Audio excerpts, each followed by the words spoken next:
Hey, can I tell you a secret? The secret to getting a great shave without any nicks, cuts, or irritation isn't 3 or 4 blades, a soap strip, or a swivel head. It's just supporting the blade.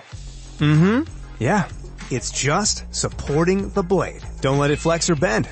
That's the secret to limiting shaving irritation. At Henson Shaving, we use our 20 years of aerospace manufacturing to keep the blade from moving. It's not the coolest answer, but it's the right one. To learn more and to get 100 blades for free, go to hensonshaving.com/holiday. Hey guys, it is Ryan. I'm not sure if you know this about me, but I'm a bit of a fun fanatic when I can. I like to work, but I like fun too. It's a thing. And now the truth is out there. I can tell you about my favorite place to have fun. Chumba Casino. They have hundreds of social casino style games to choose from with new games released each week. You can play for free anytime, anywhere. And each day brings a new chance to collect daily bonuses. So join me in the fun. Sign up now at ChumbaCasino.com. No purchase necessary. VGW. Void where prohibited by law. See terms and conditions. 18+. I was a communist for the FBI.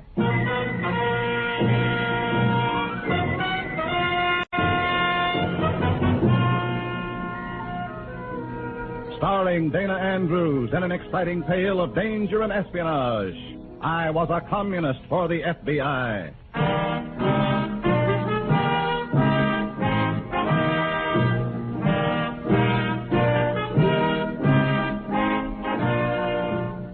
Many of the incidents in the story you're about to hear are based on the actual records and authentic experiences of Matt Cvetic, who for 9 fantastic years lived as a communist for the FBI. Here is our star, Dana Andrews, as Matt Cvetic. I spent 9 years in a prison of ideas. And 9 years is a long time to be barred from all normal contact with your fellow Americans. I watched you working and playing, building a better life for your family and yourself, serenely unconscious of the jailer in your midst. The jailer who held me, the jailer called communism. That jailer will get you, too, mister, if you commit one crime, the crime of lethargy, the crime of refusing to recognize and take appropriate action against the danger surrounding you. It's the danger of communism. In a moment, listen to Dana Andrews as Matt Cvetic, Undercover Man.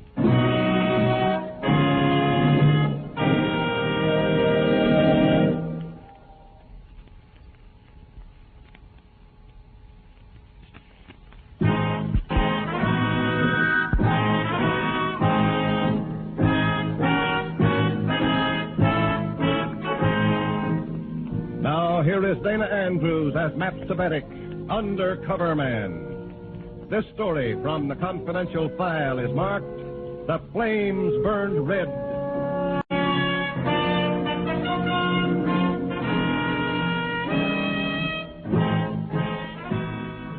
A communist for the FBI finds life full of surprises, and most of them are unpleasant. I get one of them when I return to my room after seeing a movie. As I close the door behind me and switch on the light, I see a piece of paper lying on the floor. I pick up the note that obviously has been pushed under the door and read, "Prepare to leave town for several days." It's signed with the initial N, and a comrade named Morgan is my cell leader.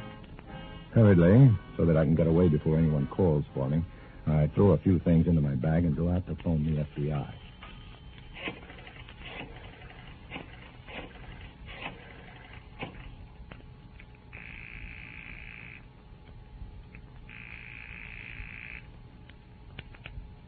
Hello, Carter speaking. This is the outside man you saw this afternoon. I'm calling from the phone booth. Go ahead, I know you. I just found out that I'm leaving town for a few days. Where are you going? I couldn't even guess. No one's talked to me. When I got home a short time ago, I found a note had been shoved under my door. What did it say? Exactly. Prepare to leave town for several days. Nothing else? No. It doesn't sound exactly routine, does it? Not when they put it in a note. Yeah, they don't often put anything in writing. That automatically marks it urgent. I'm calling now because I may not get another chance before I leave. If you don't, call us as soon as you reach your destination. I will if I can. I better get back to my room. Good luck. Thanks.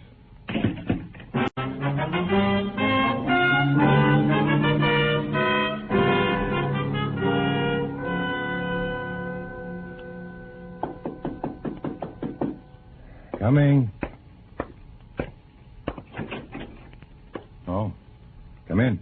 You were going to bed, comrade? Yes, Comrade Morgan. It was getting so late, I thought the plans must have been changed. They were not, Comrade Savetic. Comrade Savetic, this is Comrade Reimer. How do you do, Comrade? How do you do? Comrade Reimer has had considerable success in certain mining areas, is now investigating party possibilities in lumbering districts. You talk too much without saying anything, Morgan. I was simply giving him your background. My background's no concern of his. All he needs to know is that he's under my orders. Well, now, just a second. The orders came from New York, Comrade Savetic. Oh, I see. They'll still be my orders. I understand that, Comrade Reimer, and I understand how to take orders. Good. Then we'll get along. Of course we will. Now, where do we go and what do we do? I'm sorry, but a project of this type and importance must be kept secret in its details. I'll tell you all you need to know as the situations arise. Well, when do we leave, Comrade Reimer? Immediately. I have a car we can take turns driving. I want to be at our destination by noon tomorrow.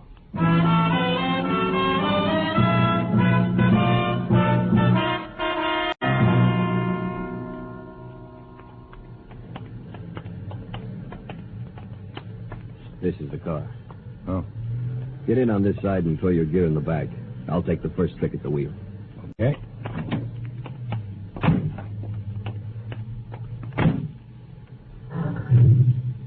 The town we're heading for is Arden. That's right in the middle of the big woods, isn't it? It is now. Well, what are we going to do?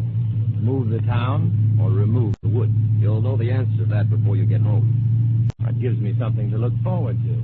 You're not very enthusiastic about this project, are you, Comrade Savetic?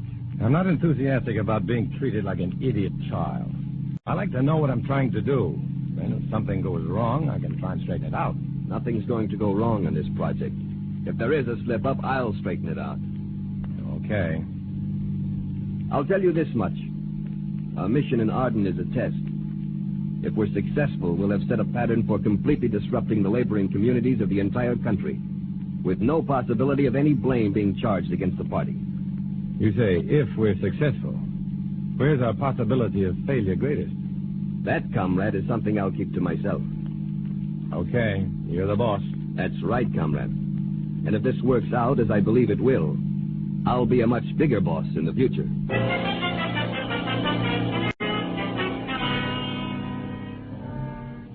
I didn't like Reimer when I first met him. Now I'm afraid of him. Because he's more than just a red fanatic. He's an ambitious gangster who wants to be a big boss. And Reimer directs me to town. It's a good spot for a getaway, Savetic, just in case. Sounds as though you expect serious trouble. There's always a good chance of it in this kind of an operation. Someone's coming out of the house. That's Joe Kranz. He's been working in the woods crew, laying the groundwork. He's a big ape, isn't he? I call him Gorilla Joe. Well, it fits. Are we getting out of the car? I am.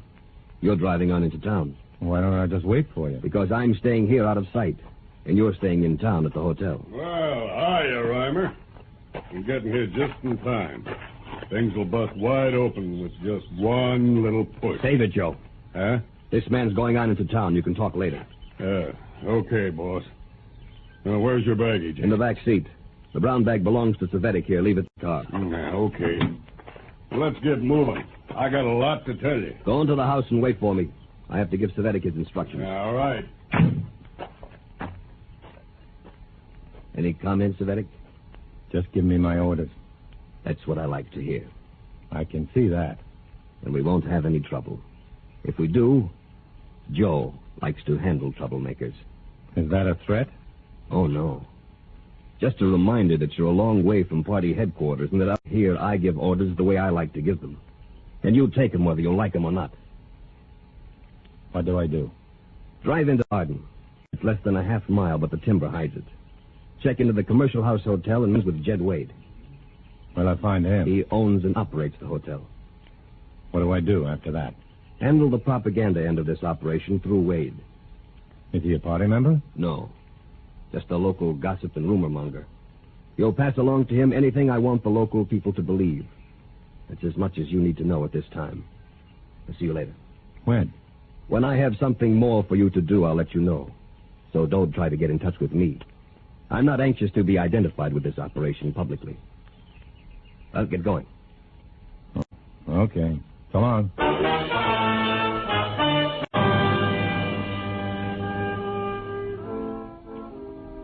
As I leave Reimer and Krantz, I congratulate myself on the way things are breaking for me. Being under orders to stay away from them gives me plenty of opportunity to check into what's happening and phone the information to the FBI without worrying about being caught. At least that's what I think as I drive into Arden and check into the commercial house. Then, after coming down from my room, I talk with Jed Wade. Planning on staying long, Mrs. Vedek? Well, I'm not sure yet, Mr. Wade. Uh-huh. Yeah, too bad you didn't come at some other time. This is usually a pretty nice and peaceful little town.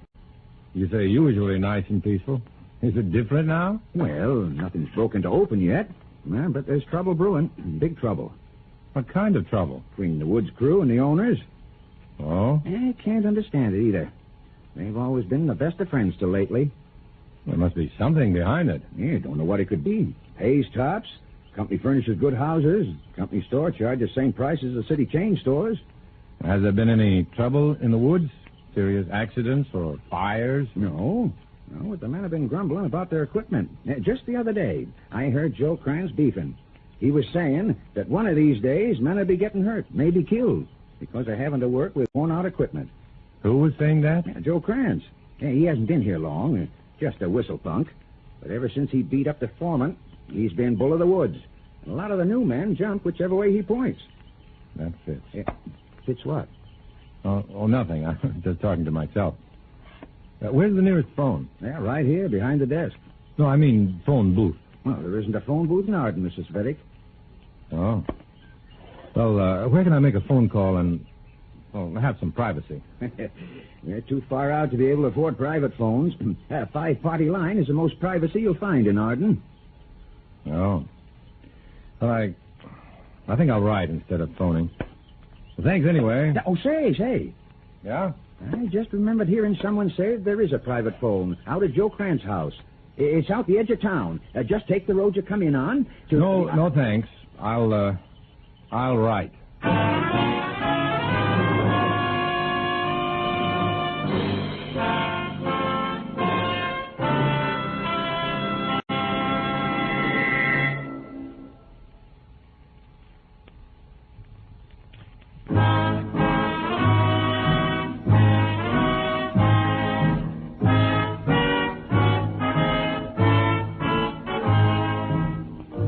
Back to Dana Andrews, starring as Matt Cvetic in I Was a Communist for the FBI, and the second act of our story.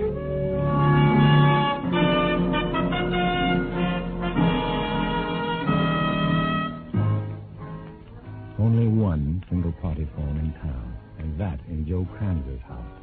Hardly the place from which to phone the FBI. So I wrote a report, giving all the information I had, and urgently requesting that an agent or agents be sent to Arden. Then there was nothing to do but wait for events to develop, and they developed without much waiting. The next afternoon, as I was walking down Arden's short main street, Joe Krantz passed me without even looking at me. But as he passed, he muttered, "The boss wants to see you tonight." So, after dark, I drove out to Kranz's house to see Comrade Reimer, the boss.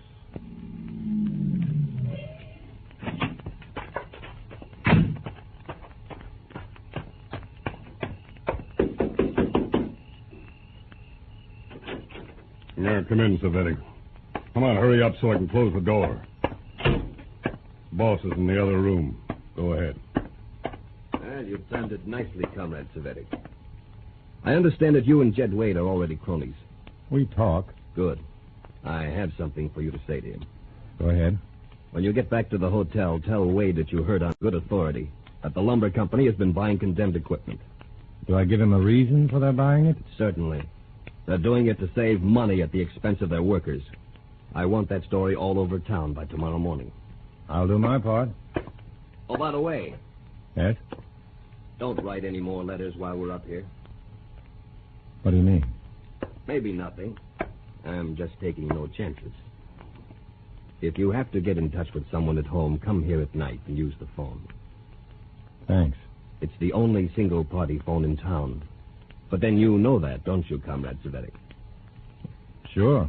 Jed Wade told me. I know. He told everybody in town about the guy who wrote letters rather than use the party line. Thanks, I'll remember that. Sure. Also remember, no more letters.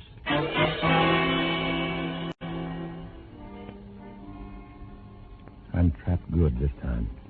In a town the size of Arden, Comrade Reimer, through Joe Kranz, can check on anything I do or say. And I've just had proof that he's doing exactly that. So when I get back to the hotel, I tell my story and tell it good. The next morning, just as Reimer ordered, the whole town is talking about the company using condemned equipment. And that afternoon, the story gets its proof in the woods. You're absolutely right, Mr. Savetic. And the men are real grateful to you. Grateful? For what? Well, because of your warning. They were watching for trouble, so nobody got hurt. What happened? The overhead drag cable parted and dropped a log weighing tons, completely demolished a bulldozer that Joe Kranz was operating right under it. But Joe didn't get hurt. No. As a matter of fact, Art Brown said Joe was watching the cable as though he expected it to part. Well, anyway, that accident sure made believers out of the few people who refused to pay attention to me. Could be a coincidence, of course. Well, a few of the diehards are still saying that. I suppose it'll take a couple more accidents to convince them. Yeah, the men especially. The women I've talked to want their men to quit right now.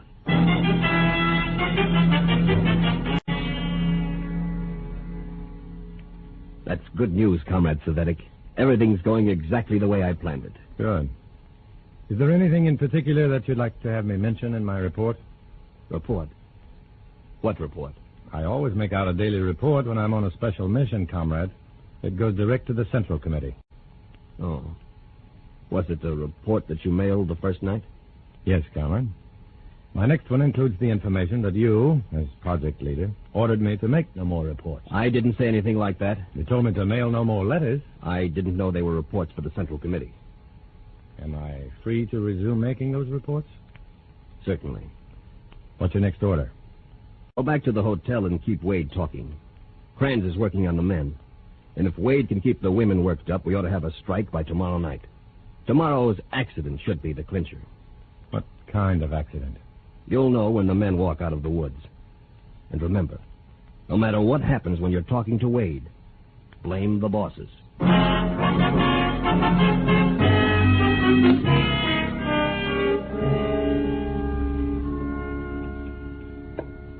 It don't make sense, Mr. Savetic. Why should the owners want to destroy equipment and take a chance on injuring men? According to the story I heard, it's strictly a case of saving money. These men have built up a lot of seniority, and a new crew would cost a lot less. I just can't believe that men would do such things for money, Mr. Savetic. I wish the owners was here. If I could talk to them, I'd get to the bottom of this, I'll bet you. Where are the owners? Up in Alaska, looking at some timber. Hey, that's probably it. What's probably what? They took their old superintendent and a couple of the foremen with them. These new bosses they left here are probably trying to make a record for themselves. I'm going to talk to that new super. The owners should hear about this.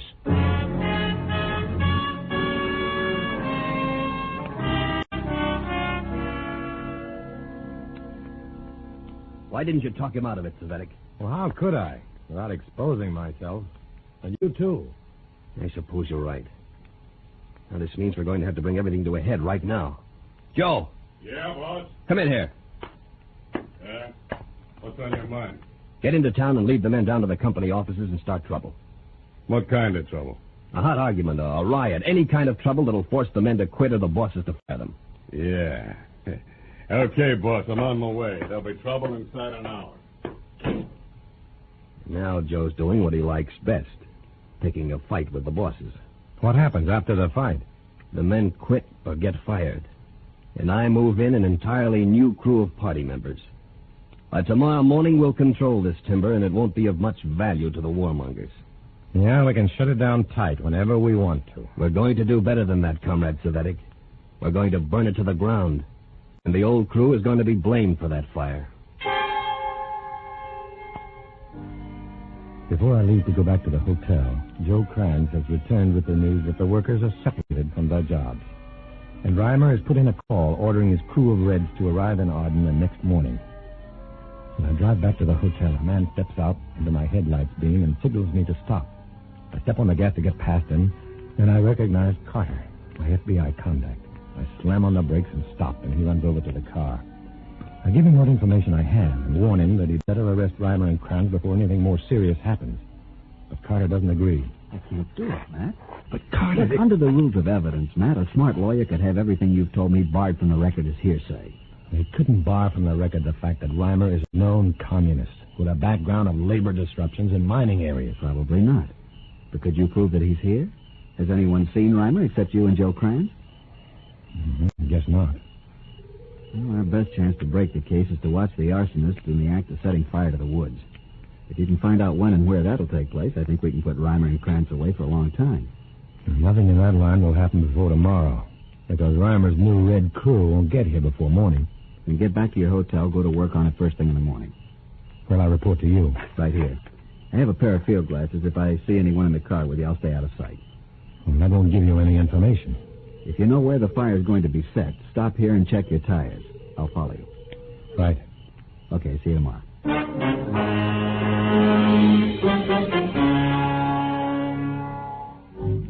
I'm driving out to see Reimer the next morning when Carter steps out into the road again to give me some encouraging news. He's been in touch with the Bureau through his two-way car radio, and a group of agents will arrive in Arden that night. Meanwhile, if he can do it without arousing Kranz's suspicions, he's going to try to talk the old woods crew into a calmer mood. It's news that makes me feel a lot better as I finish my drive to meet Reimer. But that good feeling ends when I see the boss. Well, everything is set, Comrade Savetic. When do things start to happen? At 1 o'clock this afternoon, Comrade Kranz will lead the local crew into battle against our new crew. And while most of the men from town are engaged in fighting, the timber will begin to blaze. All this at 1 o'clock, huh? Right. Well, in that case, I'd better go back to the hotel and get my things. No, Comrade Savetic. That would never do. Why not? Well, for one thing, it might call attention to the fact that you arrived in town just as the labor dispute became serious, and left just as it reached its climax. I'll take that chance, comrade. You undoubtedly would, Savetic. But I won't. What do you mean? I don't believe in taking chances. You are going to set the fire.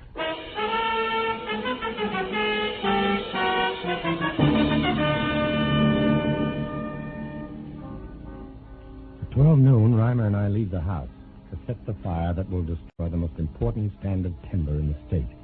Reimer's plan is to force me to set the fire so that there'll be no evidence against him whatsoever. And I had no chance to communicate with or even signal Carter, the FBI agent, because Reimer directs me to drive down a different road. At 12:30, we stop in the middle of the timber at a spot far removed from where the men are to be fighting. What do you think of this spot, Comrade Savetic? Well, it's far enough away from where the men will be fighting to keep them from being burned without warning. I didn't pick this place to save the men. I picked it because it's so remote that by the time they can break off their fighting and get over here, the fire will be beyond control. You've overlooked nothing in your planning, Comrade Reimer. Nothing. I'll show you where to set the fire so that the wind will carry it away from us. By the time it's dangerous, we'll be miles along the road. Where do we pick up Kranz? I'm afraid we don't. In this operation, poor Joe must be counted as an expendable. I see. Oh, what plans have you made for after the... What? Reimer! Reimer! It's Kranz. Something must have gone wrong. Get out of the car and start the fire. Well, hadn't we better wait until we find out what happened? Get out of the car and start the fire. Okay. Reimer! Reimer! Oh, I'm not glad to see you. What happened, Kranz? What are you doing here? I came to warn you, Reimer. Someone got to the men. Wade or someone. Talked them out of fighting. They're having a meeting with the bosses this afternoon. You should have stopped them. Well, I tried to, boss, but they turned on me. Even the guys who'd been on my side. In fact, they ran me out of town. If you led them out here, I thought I told you to get that fire started, Savetic. Well, sure you did, but you didn't tell me how to do it.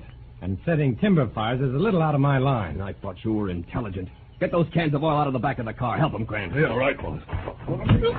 You idiot! Get out of each other's way. Here, get back, both of you. I'll do it. This stuff's dry, boss. Once you light it, it'll go awful fast. I know that. Now see if you two can get in the car without falling all over each other. As soon as I spread this oil and light it, we'll be on our way.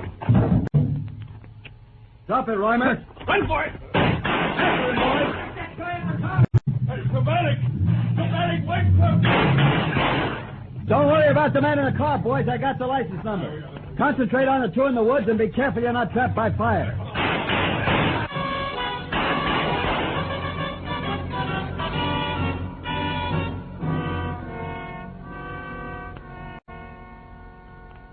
So, Matt, are you beginning to relax? I guess so. Well, it's a closed chapter now.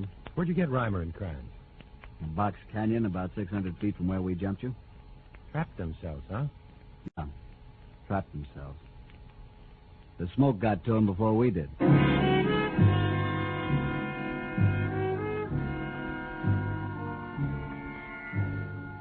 Knowing what Reimer had planned for the others, I didn't feel sorry for him. But my attitude toward Kranz was different. Reimer was a man of intelligence, a deliberate plotter against his fellow Americans. Kranz was the stupid follower of a faith he could never understand. Those are the communists, the plotting, self-seeking leaders, and the unthinking followers. Since I was neither, I was forced to walk alone.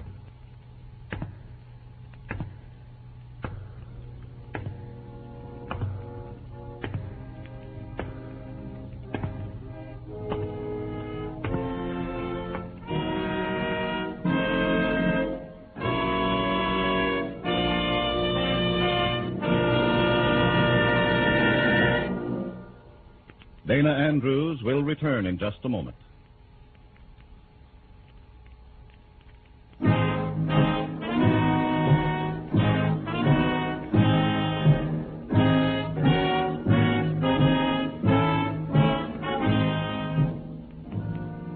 This is Dana Andrews. A Cold War isn't very dramatic.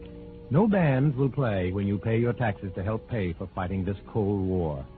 But you'll get your reward when the war is won. The reward of continuing freedom. Although to protect innocent persons, the names, places, and dates are fictitious, the danger is terribly real. Next week, we'll bring you another strange adventure based on the fantastic experiences of Matt Svettig. Join us, won't you?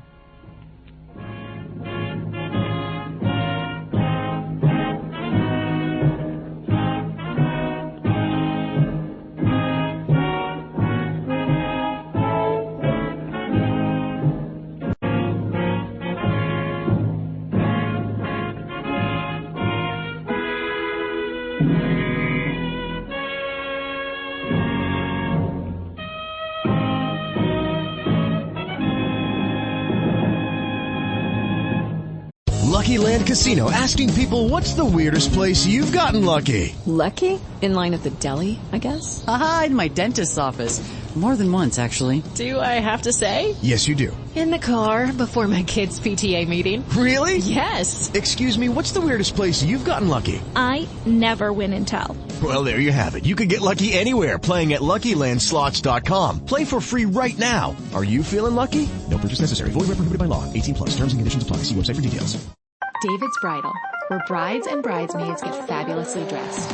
We let our friends pick out what we wear, show off our dance moves, obsess over every little detail, hold your hand through it all, smile bravely when it's time to let go. Make your dreams come true. The things we do for love. Only at David's Bridal.